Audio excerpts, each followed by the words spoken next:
कहानी की शुरुआत होती है एक बहुत ही खतरनाक जेल में जहां पर करप्ट गार्ड्स का गुंडा राज चलता था। इस जेल में कैदियों को फाइटिंग के बेहद खतरनाक मुकाबले लड़ने के लिए मजबूर किया जाता था। इसके पीछे जेल के बेरहम वार्डन का हाथ था जो अमीरों के मनोरंजन के लिए कैदियों का मुकाबला करवाता था। इन गैर कानूनी मुकाबलों का एक ही रोल था कि जो खिलाड़ी अपने ओपोनेंट को जान से मार देगा वही मुकाबला जीतेगा। इसके बाद हम बर्क नाम के एक आदमी को देखते हैं जो अपने बेटे को स्कूल से लेकर घर पहुंचा था। तब बर्क की पत्नी मैरी ने देखा कि बच्चे के चेहरे पर चोट के निशान थे। मैरी ने परेशान होकर बर्क से पूछा कि ये कैसे हुआ, और बर्क ने आराम से कह दिया कि बच्चों की आपस में छोटी मोटी लड़ाई हो गई थी। मगर मैरी उससे नाराज हो गई क्योंकि बर्क ने अपने बेटे को पिटने कैसे दिया। खैर बाद में बर्क अपने दोस्त स्टीव से मिलने गया जो FBI में काम करता था। असल में बर्क भी पहले स्टीव के साथ ही काम करता था, पर 2 साल पहले बर्क को स्पेशल फोर्सेस से निकाल दिया गया। खैर अब स्टीव ने बर्क को एक जॉब ऑफर दिया जिसमें उसे उसी जेल की जांच पड़ताल करनी होगी। स्टीव ने कहा कि उस जेल में करप्ट गार्ड्स भरे पड़े हैं और पिछले 1 महीने में 12 कैदियों की मौत हो चुकी है। जिसके बाद FBI ने जेल के वार्डन को चेतावनी भी दी, मगर वार्डन ने बड़ी चालाकी से सब कुछ छुपा दिया।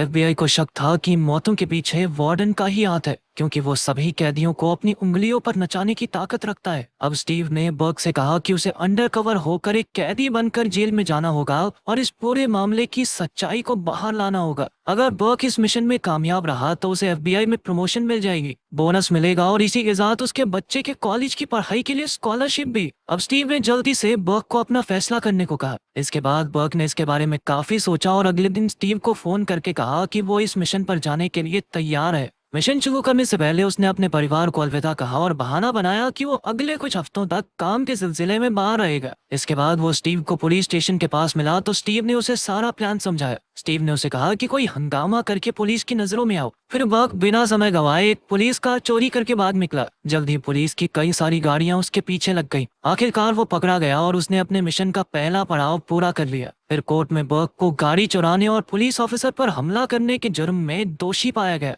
जिसके बाद उसे उसी जेल में भेज दिया गया। इसके बाद बर्क और बाकी नए कैदियों को एक लाइन में खड़ा कर दिया गया जहां वो वार्डन से पहली बार मिलेंगे। वार्डन ने कड़कड़ाती आवाज में कहा कि इस जेल का बॉस वो है और हर कैदी को उसका हुक्म मानना ही होगा। अगर किसी ने उसका हुक्म नहीं माना तो उसे ऐसी सजा मिलेगी कि वो जिंदगी भर याद रखेगा। इसके बाद बर्क और बाकी कैदियों को उनके सेल में भेज दिया गया। फिर रात को वार्डन कैदियों का एक खतरनाक मुकाबला देखने आया जिसमें अंत में एक कैदी की मौत हो जाती है। इस फाइट के दौरान वार्डन के असिस्टेंट ने उसे बर्क नाम के एक नए कैदी के बारे में बताया जो पहले स्पेशल फोर्सेस में हुआ करता था। उसके बारे में सुनकर वार्डन बहुत खुश हुआ और उसने अपने असिस्टेंट को अगले दिन बर्क की फाइट कराने को कहा। इसके बाद हम फिर से एक भयानक फाइट देखते हैं जिसमें एक कैदी मारा जाता है और ओराइली नाम के कैदी की जीत हो जाती है। फिर अगले दिन बर्क और बाकी कैदियों को एक्सरसाइज यार्ड में ले जाया गया जहां उसकी दोस्ती अपने सेलमेट ओराइली से हो गई। साथ ही उसकी मुलाकात टॉमी नाम के कैदी से भी हुई। फिर कुछ समय बाद बर्क ने देखा कि कुछ कैदी मिलकर एरी नाम के कैदी को बेवजह परेशान कर रहे थे। तब बर्क उसकी मदद के लिए बीच में आया और बुरे कैदियों को पीट कर भगा दिया।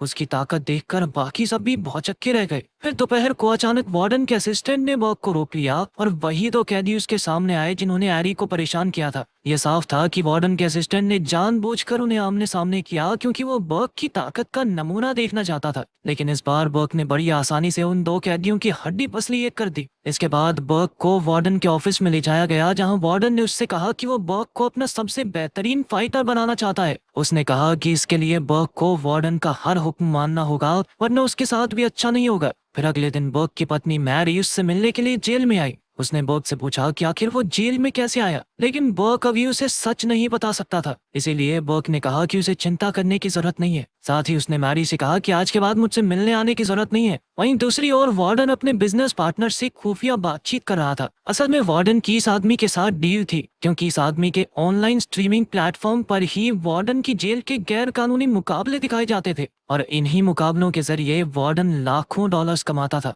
अब वार्डन ने अपने पार्टनर को बर्क और उसकी ताकत के बारे में बताया। इससे खुश होकर उसके पार्टनर ने कहा कि फिर जल्दी से जल्दी करवाओ इसका मुकाबला। वो जानते थे कि इस मुकाबले से उन्हें एक ही रात में लाखों डॉलर्स कमाने का मौका मिलेगा। फिर जल्द ही वार्डन के ऑफिसर्स बर्क को जबरदस्ती उठाकर फाइट एरिना में ले आए जहां उसके ओपोनेंट ने उस पर तुरंत हमला बोल दिया। जल्द ही फाइट शुरू हो गई और वार्डन का बिजनेस पार्टनर मजे लेकर मुकाबला देखने लगा। आखिरकार बर्क ने अपनी जबरदस्त ताकत के बलबूते पर ओपोनेंट को मार गिराया और वो ये मुकाबला जीत गया। मुकाबले के बाद वार्डन उसके पास आया और उसकी तारीफ करते हुए कहा कि तुम मेरे आज तक के सबसे बेहतरीन फाइटर हो। लेकिन जब बर्क ने कहा कि वह ऐसे मुकाबलों का हिस्सा नहीं बनना चाहता जिसमें किसी को मारना पड़े, उसे ये रोल बिल्कुल पसंद नहीं था कि जीतने के लिए उन्हें अपने ओपोनेंट्स की जान लेनी होगी। लेकिन वार्डन ने गुस्से में कहा कि इस जेल में सिर्फ मेरी मर्जी चलती है। फिर अगले दिन बर्क ने जो भी जानकारी इकट्ठा की थी उसने सब कुछ एक कागज पर लिखा और चुपके से एक पुरानी किताब में छुपा दिया। फिर एक बूढ़ा आदमी कैदियों के लिए बाहर की लाइब्रेरी से किताबें लाया तो बर्क ने उसे पुरानी किताब बाहर ले जाने को दे दी। अब वो बूढ़ा आदमी अनजाने में कागज वाली किताब बाहर लाइब्रेरी में ले आया और जल्द ही स्टीव के आदमियों ने वो किताब अपने कब्जे में ले ली। आखिरकार स्टीव ने बर्क का लिखा हुआ वो खुफिया कागज पढ़ा जिससे जेल की सच्चाई उसके सामने आ गई। वहीं दूसरी ओर जेल में बर्क अपने नए दोस्तों ओराइली और टॉमी के साथ बातचीत कर रहा था। तभी ओराइली ने देखा कि बर्क के चेहरे पर गहरी चोट का निशान था तो वो समझ गया कि बर्क भी जेल की फाइट्स में हिस्सा लेने लग गया है। यार बाद में जब सभी लोग खाना खा रहे थे तो एक बड़ा सा कैदी वहां आया और पूछने लगा कि ओराइली कौन है। इस कैदी का असली नाम मिल्टन था पर सभी उसे प्रेसिडेंट के नाम से जानते थे क्योंकि वो बेहद ताकतवर और खूंखार था। हर कोई इससे डरता था पर तभी अचानक एरी गलती से मिल्टन के खाने से टकरा गया जिससे मिल्टन गुस्से से आग बबूला हो गया। तभी बर्क ने बीच में आकर मिल्टन से कहा कि वो एरी को माफ कर दे पर मिल्टन शांत होने के बजाय और भड़क गया क्योंकि आज तक किसी ने उसके सामने आवाज उठाने की हिम्मत नहीं की थी। यार इससे पहले की बात ज्यादा बिगड़ती टॉमी ने बर्क की तरफ से माफी मांगते हुए कहा कि ये जेल में नया आया है, इसको पता नहीं है सर आप कौन हो, इसको छोड़ दो, इसको माफ कर देना। फिर रात को वार्डन ने एक बार फिर से बर्क को मुकाबला लड़ने को कहा पर बर्क इसके लिए राजी नहीं था क्योंकि ये मुकाबले बेहद खतरनाक थे। लेकिन तभी वार्डन ने बर्क को उसकी पत्नी मैरी और उसके बेटे की तस्वीर दिखाकर उसे ब्लैकमेल किया। उसने कहा कि अगर बर्क ने उसका हुक्म नहीं माना तो ये उसके परिवार के लिए अच्छा नहीं होगा। आज बर्क का ओपोनेंट एशिया का एक खूंखार फाइटर था। हालांकि ये मुकाबला बेहद मुश्किल था पर अंत में जीत बर्क की ही हुई। इसके बाद जब वो अपने सेल में वापस लौट रहा था तो वार्डन ने फिर से उसके परिवार की तस्वीर दिखाकर कहा कि अगर अगली बार उसने उसका हुक्म मानने से मना किया तो उसका परिवार जिंदा नहीं मिलेगा उसे। ये सुनकर बर्क को बहुत गुस्सा आया क्योंकि उसे ब्लैकमेल करके उससे जबरदस्ती फाइट्स करवाई जा रही थी पर अफसोस अभी वो कुछ कर नहीं सकता था। वहीं दूसरी ओर मैरी ने स्टीव से बात करके पूछा कि आखिर बर्क को जेल में क्यों डाला गया है। वो बर्क को लेकर बहुत ज्यादा परेशान थी इसलिए स्टीव ने उससे वादा किया कि वो बर्क को जल्द से जल्द रिहा करवा लेगा। इसके बाद हम देखते हैं कि बर्क बाकी कैदियों के साथ कसरत कर रहा था कि अचानक एरी जमीन पर गिर गया। असल में मिल्टन ने उसके पेट में चाकू घूंप दिया था क्योंकि वो अब भी उस खाने वाली बात से गुस्सा था। तब बर्क ने गुस्से में आकर मिल्टन को एरिना में मुकाबले के लिए ललकारा। फिर रात को वार्डन ने इनाम के तौर पर बर्क के पास एक सुंदर सी लड़की को भेजा क्योंकि उसकी वजह से वार्डन का बहुत मुनाफा हुआ था।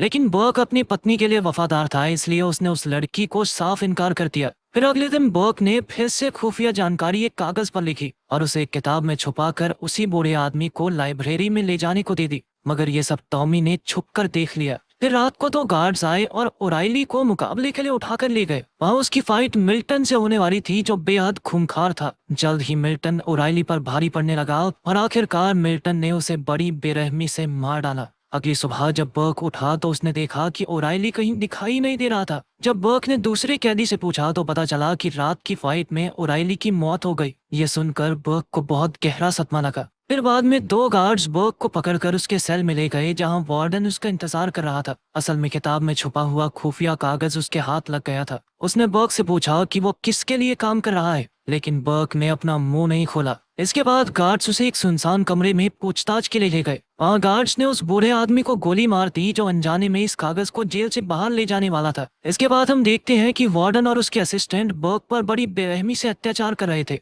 बर्क ने दर्द से कराहते हुए वार्डन से पूछा कि उसे खुफिया कागज के बारे में कैसे पता चला। तभी टोनी ने सामने आकर कहा कि उसने ही वार्डन को सब कुछ बताया है। उसे उम्मीद थी कि वार्डन ये सुनकर उसे जेल से रिहा कर देगा लेकिन वार्डन ने तो उस पर ही गोली चला दी। वहीं दूसरी ओर स्टीव का बर्क से कोई संपर्क नहीं हो पा रहा था इसीलिए वो काफी परेशान था। फिर उसने मैरी के घर जाकर उसे बर्क के जेल जाने के पीछे का असली मकसद बताया। उसने बताया कि स्टीव ने कोई जुर्म नहीं किया बल्कि वो तो FBI के खुफिया मिशन पर गया है। उसने ये सब इसलिए किया ताकि वो पैसे कमाकर मैरी और अपने बेटे को एक अच्छी जिंदगी दे सके। अब स्टीव ने मैरी और उसके बेटे की सुरक्षा के लिए उन्हें एक सुरक्षित जगह पर ले जाने का सोचा। पर जब तक मैरी ने सामान बांधा तो अचानक वार्डन का असिस्टेंट और उसके गुंडे मैरी के घर में घुस आए और उन्होंने स्टीव पर भी गोलियां चला दी। खुशकिस्मती से स्टीव ने बुलेट प्रूफ जैकेट पहनी हुई थी इसलिए उसकी जान बच गई। उसने जल्दी से FBI में फोन करके वार्डन और उसके गुंडों को गिरफ्तार करने को कहा। वहीं दूसरी ओर वो गुंडे मैरी और उसके बेटे को वार्डन के पास ले आए ताकि वार्डन बर्क को ब्लैकमेल करके उसके बॉस का पता पूछ सके। इसके बाद वार्डन ने जबरदस्ती उन्हें बर्क और मिल्टन की फाइट देखने पर मजबूर किया। जब बर्क एरिना में था तो वो मैरी और अपने बेटे को वार्डन की गिरफ्त में देखकर हैरान रह गया। अब उनकी जान बचाने के लिए उसे ये फाइट जीतनी ही होगी। फिर जल्द ही उन दोनों के बीच एक भयंकर लड़ाई शुरू हो गई। तभी वार्डन ने उनकी ओर 2 बेसबॉल बैट्स फेंक दिए और बर्क ने अपनी स्पेशल फोर्सेस की ट्रेनिंग की मदद से मिल्टन को हरा दिया। पर उसने मिल्टन की जान नहीं ली क्योंकि वो नहीं चाहता था कि मैरी और उसका बेटा उसे किसी को मारते हुए देखे। लेकिन इससे वार्डन बहुत गुस्से में आ गया और उसने अंदर घुसकर बर्क पर हमला कर दिया। उसने कहा कि अगर बर्क ने मिल्टन को नहीं मारा तो वो उसके पूरे परिवार को खत्म कर देगा। लेकिन तब तक स्टीव और एफबीआई ने जेल को बाहर से घेर लिया। जल्द ही एफबीआई एजेंट्स जेल में घुस आए और उन्होंने करप्ट गार्ड्स को गिरफ्तार कर लिया। इधर एरिना में वार्डन बर्क की जान लेने ही वाला था कि अचानक स्टीव ने वहां आकर वार्डन के असिस्टेंट को गोली मार दी। फिर मौके का फायदा उठाकर बर्क ने वार्डन पर हमला कर दिया। जल्द ही स्टीव और उसकी टीम ने वार्डन को गिरफ्तार कर लिया। आखिरकार बर्क की मेहनत और बहादुरी रंग लाई और उसे बोनस के साथ एफबीआई में नौकरी मिल गई। तब बर्क ने अपने परिवार के साथ एक नई जिंदगी की शुरुआत की। इधर वार्डन अब उसी जेल में कैदी बन गया था और अब जल्द ही उसे फांसी की सजा दी जाएगी। अगर वीडियो पसंद आई तो लाइक कर देना, चैनल को सब्सक्राइब कर देना। मिलते हैं अगली वीडियो में।